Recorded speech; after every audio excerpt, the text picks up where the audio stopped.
Là, il y a 12 personnes. On attend juste les autres de rentrer. Il reste quoi? Il reste 5 autres personnes.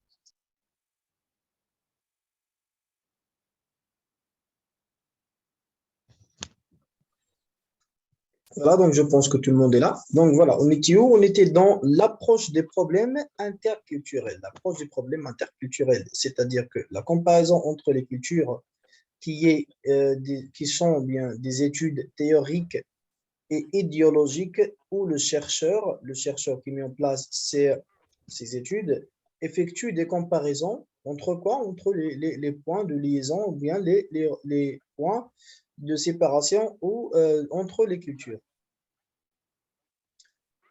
Aussi, l'étude de sujets ou de groupes lorsqu'il y a changement de contexte culturel. L'étude de sujets ou de groupes lorsqu'il y a changement de contexte culturel. Immigrés, on a dit, contraints à s'intégrer à une autre culture. Et là, on parle comme par exemple les Marocains qui partent vivre en France. euh, 2 ou 3 mois après, tu dis, ouais, je vais aller aux vacances au bled et ils ne parlent même pas en arabe. أعطيني واحد درهم عافاك please. Vous voyez le langage qui se change alors qu'au début c'était un Marocain à 100% jusqu'au moment où il oublie sa propre culture et sa propre dialecte ou bien langue des fois.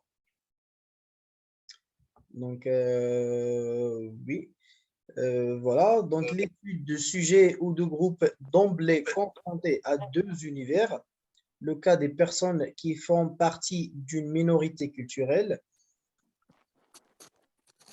Exemple, les Beurs et les Tziganes, vous pouvez les chercher sur YouTube. Je pense que ça va vous rajouter un bon point de vue là-dessus. Il y a une relation alternative à deux cultures et la structuration de la personnalité par rapport à ces deux cultures. C'est l'interculturation. L'interculturation. Oui, pourquoi? Parce qu'il y a un point de relation entre ces deux cultures. D'accord, donc venez, là on va. Donc ce qu'on vient d'entamer jusqu'à là, c'était en gros l'introduction du module de l'interculturalité. Et là on va entamer le module avec plus de détails. Alors, on voit que Madame Nabil a partagé avec nous quelque chose ici. Il dit d'ailleurs la facilité d'intégration des Marocains à des ressources psychiques في علم النفس تسمى اللاشعور الجمعي وهو ذكريات الأجداد وخبراتهم التي تحدد سمات شخصياتنا dont des empreintes sur nos ADN. أيضا هناك الخافية الجامعة حسب كوستافيون وهي اللاشعور الجمعي الذي يعتبر المادة المجهولة التي نشأ منها. Ouais, il y en a. Donc oui, donc c'est comme vous voulez dire,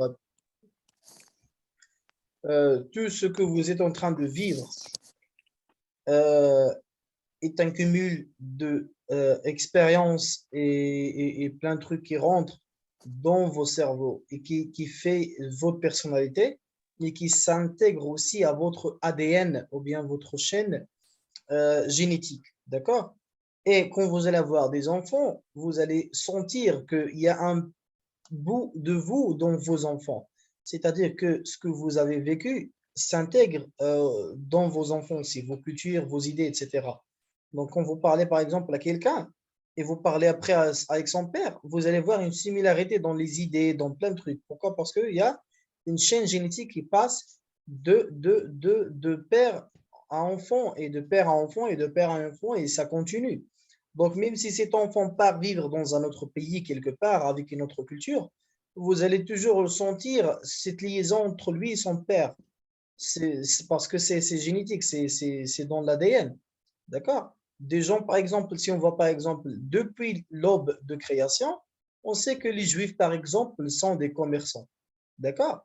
Et jusqu'à là, on trouve que les plus grands de capitaux du monde entier dans le commerce, c'est les Juifs. Donc, d'où ça vient? Ça vient de leurs grands-pères, grands-parents, etc., de leur chaîne génétique, ou bien dans leur ADN, ça s'intègre avec eux, l'accumulation de leur culture et de leurs expériences précédentes. D'accord? Donc voilà. Donc c'est pour ça on dit que par exemple, on dit que les Marocains, je rebondis toujours sur les exemples des Marocains vu qu'on est des Marocains. Donc voilà, l'insan ibn bi'ati. Donc c'est ça. Donc vous entendez partout dans le monde des gens qui disent que les Marocains sont les peuples les plus euh, comment on va dire, adkasha fil alam. D'accord? Et vous allez le sentir. Et c'est prouvé que les Marocains sont il n'y a même pas de mots pour décrire ce que les gens disent sur notre intelligence. D'accord? Et si vous voyez bien, ça ne vient pas de nous, mais ça vient de nos racines. Ça vient de nos grands-parents. D'accord? Père après père, après père, après père, jusqu'à petits enfants. D'accord? Donc, c'est ça, ça rentre dans la chaîne génétique des gens. Même s'ils partent vivre quelque part, ils sont toujours quelque chose qui leur attire vers leurs origines. C'est le cas des Américains maintenant, en plus des Noirs américains, qui essayent de venir visiter l'Afrique. Il y a tout un mouvement des Américains qui essaient de venir visiter l'Afrique. Pourquoi? Pour voir leurs origines. Parce qu'ils se sont, même s'ils sont nés, eux et leurs parents et leurs grands-parents et leurs arrière-grands-parents sont nés en Amérique, mais ils sont toujours qu'ils doivent venir, qu'il y a quelque chose qui leur attire pour venir voir leurs racines originaux de l'Afrique. Donc c'est là, donc c'est de ça où ça parle, cette empreinte génétique. Si ça paraît clair dans l'apprentissage des langues chez les Marocains, oui, on voit bien que les Marocains sont très intelligents, surtout quand ils apprennent les langues. L'intelligence provient de la multiculturelle que la race marocaine a connue. Oui. Donc voilà, donc on va passer. Donc la notion de culture. Donc voilà, donc si vous avez quelque chose, Madame Nabila, bah, vous pouvez ouvrir vos micros et nous parler directement. Ça vous facilite la tâche de trop écrire dans la boîte de chat et ça facilitera aussi la communication entre nous et les interlocuteurs. Voilà, donc la notion de culture, de définition. Conception restrictive ou étroite. Culture, synonyme de savoir acquis, transmis par les institutions scolaires, ou bien ce qu'on dit que c'est la culture cultivée. D'accord? Deuxième définition. Une conception extensive ou bien large, la culture est la partie de l'environnement fabriqué par l'homme. Ensemble des productions et des activités humaines, valeurs morales, coutumes alimentaires et vestimentaires, les rites de mariage, la langue, la religion, les croyances, et ça peut partir loin de ça, l'art, l'histoire, les traditions, etc., etc., etc. Tout ça rentre, tout ça est une grande chaîne qui nous fait ce qu'on dit, bien ce qu'on appelle la culture. D'accord? Donc, une définition psycho-anthropologique de la culture. Définition moyenne. Un ensemble de systèmes de signification propres à un groupe qui apparaissent comme valeurs et donnent naissance à des règles et à des normes que le groupe conserve et s'efforce de transmettre et par lesquelles il se différencie des groupes voisins. Oui, on peut dire ça. C'est un ensemble de systèmes et de significations propres à un groupe, ça veut dire que leur appartient à eux, comme le couscous pour les Marocains et le tagine, par exemple, pour les Marocains, qui apparaissent comme valeurs et donnent naissance à des règles et à des normes que le groupe conserve et s'efforce de transmettre et par lesquelles il se différencie des groupes voisins. Oui, comme par exemple, voilà, si vous voyez des gens qui mangent le couscous avec la cuillère, vous savez que c'est pas des vrais couscoussiers. Alors, mais quand vous voyez quelqu'un qui fait les boules, vous dites que même si le tagine, ça se mange avec le pain, les boules, etc., quelqu'un qui fait les boules avec des couscous, vous dites que voilà, là, c'est un vrai mec de bled. Là, n'importe où je vais dans le monde, si je trouve quelqu'un qui fait une boule de couscous quelque part, ah ben, je vais dire, là, c'est un Marocain. Ça se voit directement. Donc, soit ça, soit la alamet djilbel qui est tellement grande que c'est un cachet des Marocains partout dans le monde. Oui, Madame Malika Bouzi. Allez-y, Madame. Je me rappelle d'un exemple que le prof nous a donné Mhm, à propos de cette définition. Il a mhm. dit que le vin est sacré dans la culture chrétienne, alors que qu'il est interdit dans notre culture, dans la culture musulmane. Donc, on a le même produit, mais sa valeur est différente chez les deux cultures. C'est ça. Oui, oui, exactement, exactement. C'est juste pour simplifier ou bien en donnant des exemples, en simplifiant la définition. Oui, merci, merci beaucoup. Bah oui, bah voilà, comme Oui, vous avez dit, c'est comme si vous voyez aussi pour nous, par exemple, le même exemple que vous avez donné avec le pain, quelqu'un qui mange le couscous avec l'exemple de vin, quelqu'un qui mange le couscous avec le pain. Bah, imaginez quelqu'un qui prend un bout de pain et qui mange le exactement. couscous avec. Qu'est-ce que vous allez dire? Ah, mais qu'est-ce que vous faites? Ça se fait pas, ouais, si on les ramène, mets ton pain à l'extérieur. D'accord? Donc, c'est la même chose. Donc, c'est ça. Donc, Aïcha, il dit qu'il a mangé le couscous avec une cuillère. Ah, bah, ça veut dire, Aïcha, ça veut dire que vous êtes une arriviste sur le plat couscous.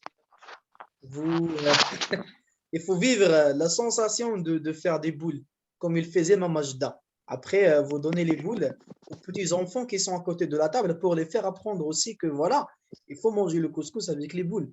Je me rappelle que mon père, quand j'étais petit, je mangeais avec la cuillère parce que je mettais du couscous partout.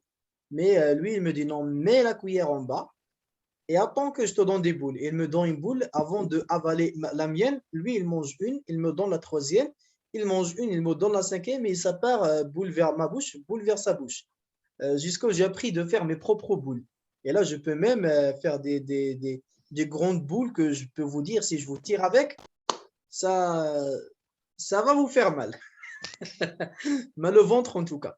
D'accord, donc voilà. Donc, anthropologie, ensemble des séances qui étudient l'homme sous l'angle soit physique, soit social ou culturel. Donc ça, c'est la définition de ce qui est anthropologie. D'accord? Donc c'est un ensemble des séances qui étudient l'homme sous l'angle soit physique, soit social, soit culturel.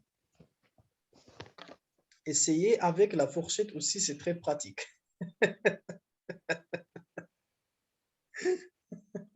Ah bah si, je vais manger la fourchette. Sinon, la fourchette va rien prendre. Explication. Tout ce qui fait sens dans une culture particulière sous la forme de valeurs, de normes, de règles qui la différencient des autres cultures. D'accord? Et aussi tout ce qui est forme, ou bien tout ce qui forme l'identité culturelle d'un individu, transmise par les membres de sa collectivité, comme la boule de couscous que mon père m'a transmis quand j'étais petit pour me faire apprendre que voilà comment ça se mange le couscous. Et que moi aussi je vais faire à mes enfants. D'accord? Et c'est comme ça qu'on fait apprendre nos cultures aux autres.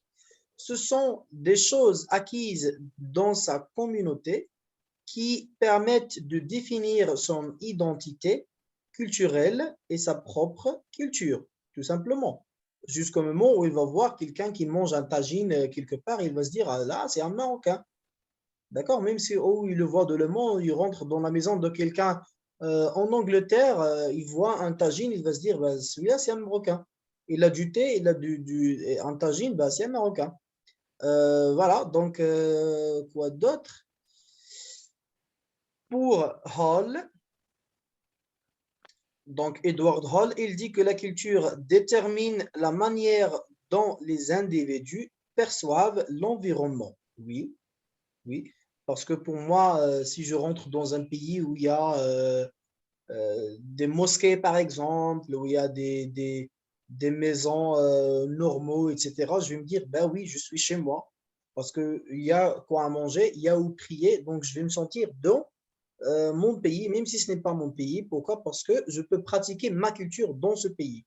Mais si je vais dans un autre pays où il n'y a pas de mosquée, où il n'y a que des églises et tout, là, je vais me dire que là, je vais me sentir un étranger dans ce pays. Pourquoi? Parce que je ne pourrai pas vivre ce pays à travers ma culture. Donc, vis-à-vis de ma culture, je le vois différent de ce que je suis habitué de voir. D'accord? Donc, c'est là ce qu'il veut dire, Edward Hall, pour la culture détermine la manière dont les individus perçoivent l'environnement. Un environnement qui est des choses qui sont dans ma propre culture. Ce n'est pas un environnement où il y a des choses qui ne sont pas dans mon propre environnement. D'accord? Donc, on va dire par exemple, si quelqu'un est habitué de vivre dans des villes où il y a de la mer, si vous le mettez dans des villes où il n'y a que des montagnes, il va galérer pour s'intégrer. Parce que pour lui, la mer, c'est quelque chose de primordial, où il doit partir, se baigner, se sentir à l'aise. Mais là, il se trouve entre les montagnes, il va se sentir découpé du monde, d'accord? La même chose que si vous prenez quelqu'un qui vit dans des températures, des grandes ou bien des hautes températures, et vous le mettez dans des températures de la Russie, etc., il va pas se sentir à l'aise. Pourquoi? Parce qu'il n'est pas habitué à cette culture, il n'est pas habitué à être très, très, très bien habillé, à avoir tellement froid, alors que pour les autres, ça va être normal.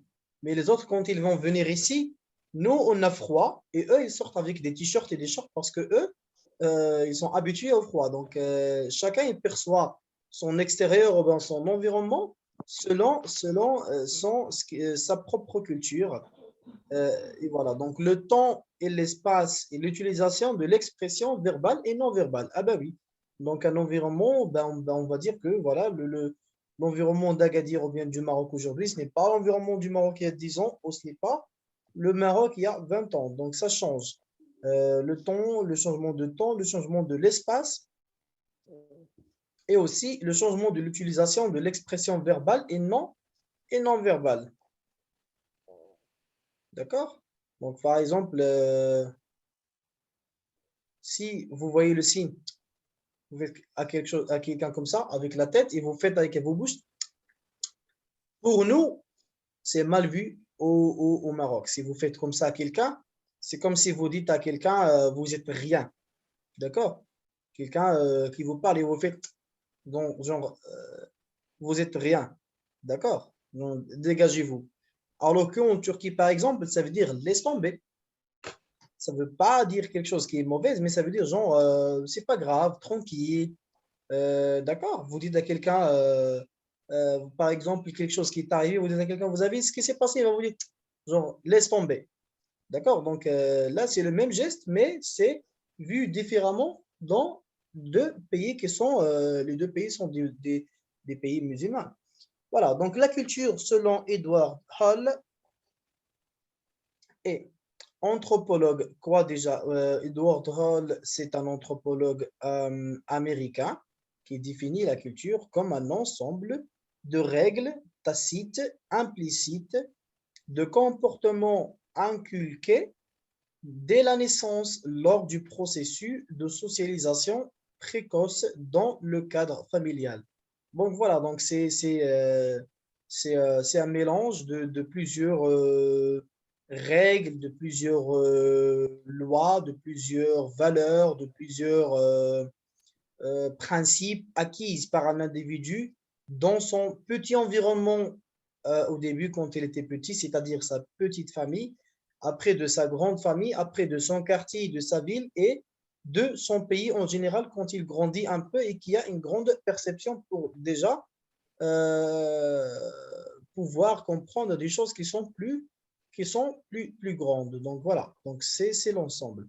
La culture aussi programme chacun de nos gestes, chacun de nos réactions, de nos sentiments, et même, oui, c'est normal. Donc on est un programme accumulé de plusieurs choses. Donc les gestes et les réactions et les sentiments et la culture, etc. D'accord? Hall distingue aussi trois principaux niveaux des règles constituant une culture. Donc, règles techniques, règles de fonctionnement explicite, lois ou règlements internes. Elles sont écrites et enseignées, faciles à comprendre, faciles à changer. Donc, pour lui, c'est ça, les règles ou les techniques. Ce sont des choses qui sont écrites et enseignées. On voit plein de règles ou bien de techniques de la culture marocaine qui sont enseignées dans les écoles. Et facile à comprendre et facile à changer. Donc, un jour, on vous dit qu'il ne faut pas faire ça, l'autre jour, on vous dit que vous pouvez faire ça. Donc, ce sont des règles. Puis, on a des règles informelles qui se situent à un niveau inconscient. D'accord?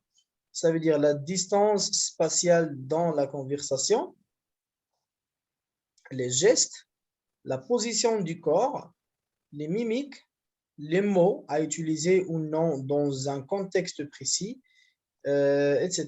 Donc, ces règles ne sont pas explicites et leurs apprentissages se fait par imitation des modèles déjà existants. Comme par exemple, on voit plein de joueurs de foot, par exemple, des garçons, des gamins, quand ils jouent au foot, et quand ils marquent un but, qu'est-ce qu'ils font? Ils font un geste que d'autres joueurs plus connus dans le foot le font. Comme le signe qu'ils font de loser, donc ils mettent le L dans la tête, ça veut dire loser, ça veut dire vous êtes loser, je viens de marquer un but sur vous. D'accord? Quand ils font ça, ils font leur danse, ils font comme ça avec la main, ben, c'est un signe qu'ils ont appris de quelqu'un d'autre, qu'ils ont juste imité. D'accord? Voilà, et plein d'autres gestes comme ça. Et aussi, comme on a dit ici, la position du corps. La position du corps quand vous parlez avec vos parents n'est pas du tout la position du corps quand vous parlez avec un petit enfant et n'est pas du tout la position du corps quand vous parlez avec un étranger ou bien avec un ami. Avec vos parents, si vous parlez vos parents avec les yeux dans les yeux et avec une posture plus élevée, ah ben vous allez vous faire tabasser, c'est vos pères, c'est vos parents et ils comprennent bien ce que vous êtes en train de faire. Sinon, des fois, ils laissent tomber. Mais normalement, quand on parle avec nos grands-parents, on parle avec une timidité, on baisse la tête, on se baisse, on se fait casser notre posture, on l'a fait casser à côté d'eux pour le faire montrer que nous, on est sous eux et eux, ils sont supérieurs à nous par respect à eux. D'accord? Alors que dans d'autres cultures, non. Les enfants parlent avec leurs parents comme si ce sont leurs amis. Ils peuvent sortir avec eux, boire des bières, et etc. Alors que nous, tu dis à ton père, viens, on va aller boire une bière. Bah, dans 90%, vous n'allez pas dormir à la maison cette soirée-là. Donc voilà, donc il y a un taux d'un changement. Et les mimiques aussi. Les mimiques que vous allez faire à vos parents, ce n'est pas les mimiques que vous allez faire avec des amis.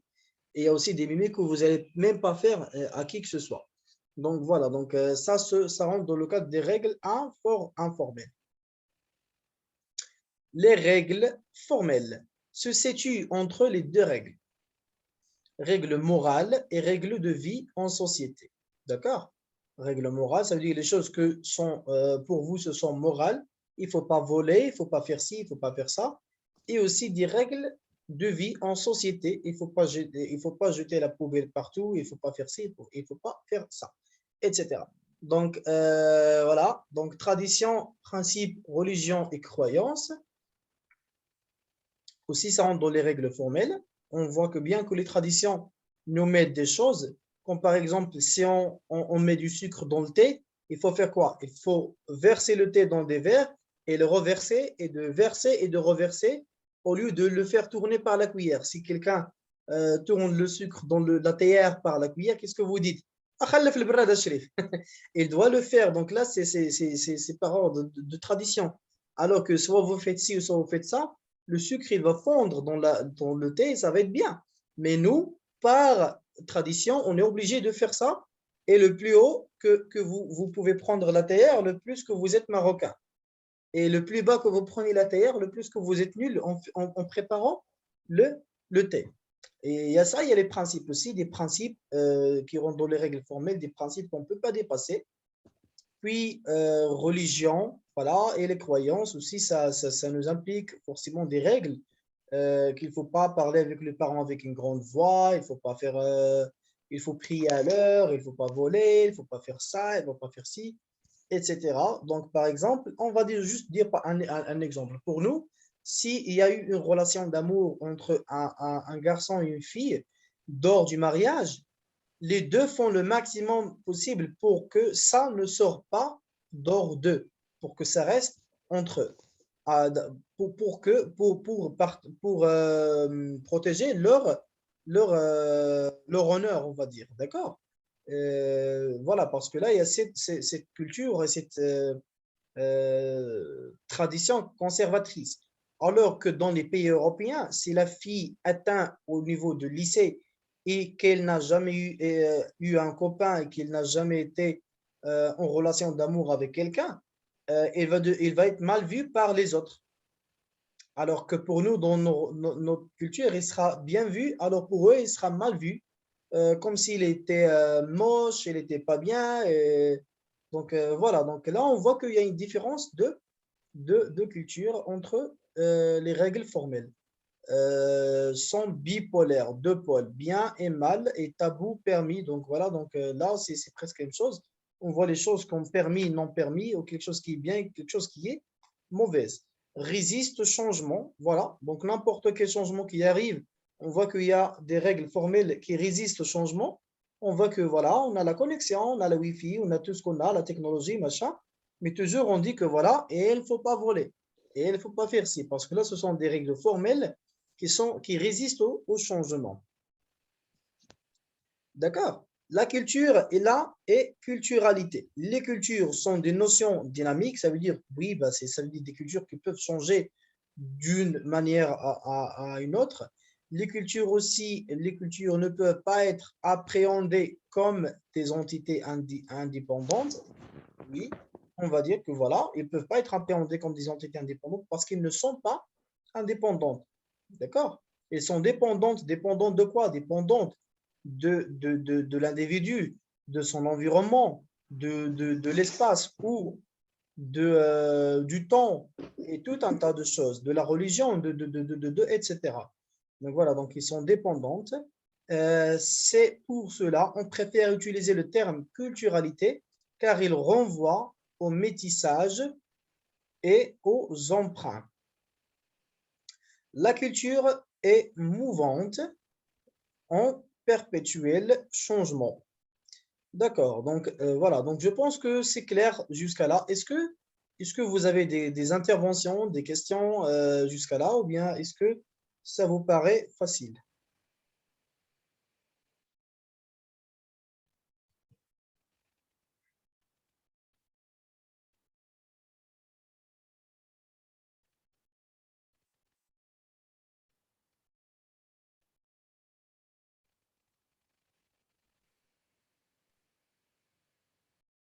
Oui, monsieur Hafidi, allez-y, monsieur. Et bonsoir encore tout le monde.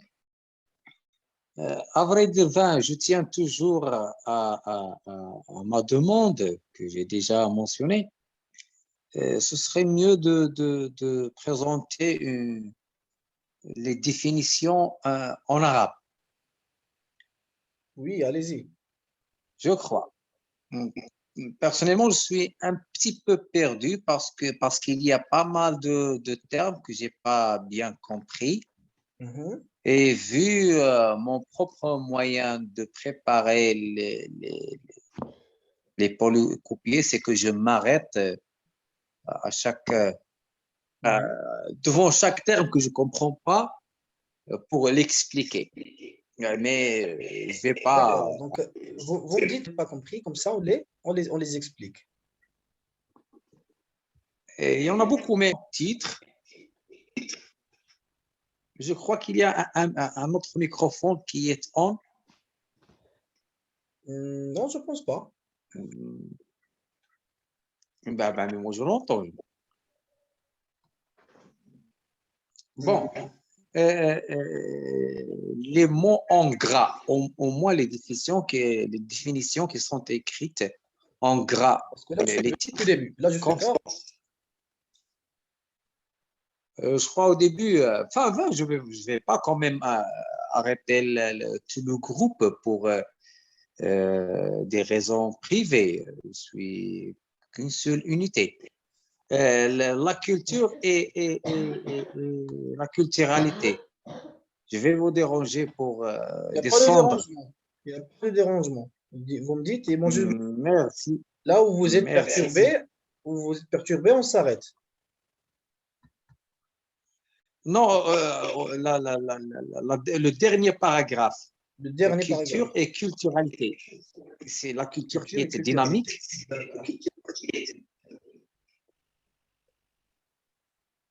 D'accord. Là, Tu descends encore. là, ça, on n'a pas vu. C'est ça le dernier paragraphe qu'on a vu. Oui, culture et culturalité qui ne peuvent pas être appréhendées comme des entités Indépendant. indépendantes. Je l'ai pas. C'est Bon, facile. aussi, Quand on dit les cultures ne peuvent pas être appréhendées et ne peuvent pas être compris. Appréhender, c'est un autre verbe de dire comprendre, d'accord? Donc on parle de la compréhension. Et ils ne peuvent pas être appréhendés comme des entités indépendantes, des entités enikayanat mustaqilla, puisque la culture ok. ne sont pas indépendantes, ils sont dépendantes. هما indépendantes يعني مستقلة بذاتها غنية عن ما غيرها. Ici, on voit que ce n'est pas indépendant. Pourquoi? Parce que la culture est très influencée. Par quoi? C'est quoi déjà la culture? Pour voir qu'elle n'est pas indépendante, il faut voir que c'est une entité qui est composée de quoi? Elle est composée de la religion, الديانة, الفكر, الثقافة, التقاليد, الأعراف, التاريخ, الفن, اللباس, الطقوس, الأكل, الموسيقى. Tout ça, ce sont des composants qui composent ce qu'on appelle la culture. D'accord? Donc, taqafa, c'est quoi? Taqafa, c'est tout cet ensemble. Donc, on ne peut pas. C'est un ensemble, oui. C'est un ensemble de tout. Mais, De ses croyances, l'atiqadat, l'a'raf, taqalid, tarikh, tout ça. Donc, il ne peut pas être indépendante. oui, Parce qu'il est dépendante. Dépendante de quoi? Dépendante de temps déjà, zaman, dépendante de l'espace, makan, dépendante de la religion, dépendante de l'art, dépendante de l'histoire, dépendante de l'idéologie, dépendante de niveau intellectuel d'une partie. Donc, tous ces composantes créent ce qu'on appelle la culture.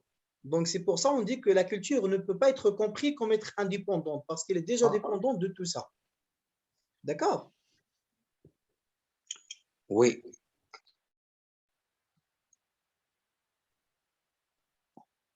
C'est bien. Maintenant, c'est bien clair. OK. D'accord? Donc, ici, on Merci dit infiniment, Monsieur Yassine. avec grand plaisir, on dit que les cultures sont des notions dynamiques. Dynamique, ça veut dire quoi? Ça veut dire où il y a une dynamique, une dynamicité, il y a du mouvement, où ça bouge. D'accord? Dans notre culture, par exemple, qu'est-ce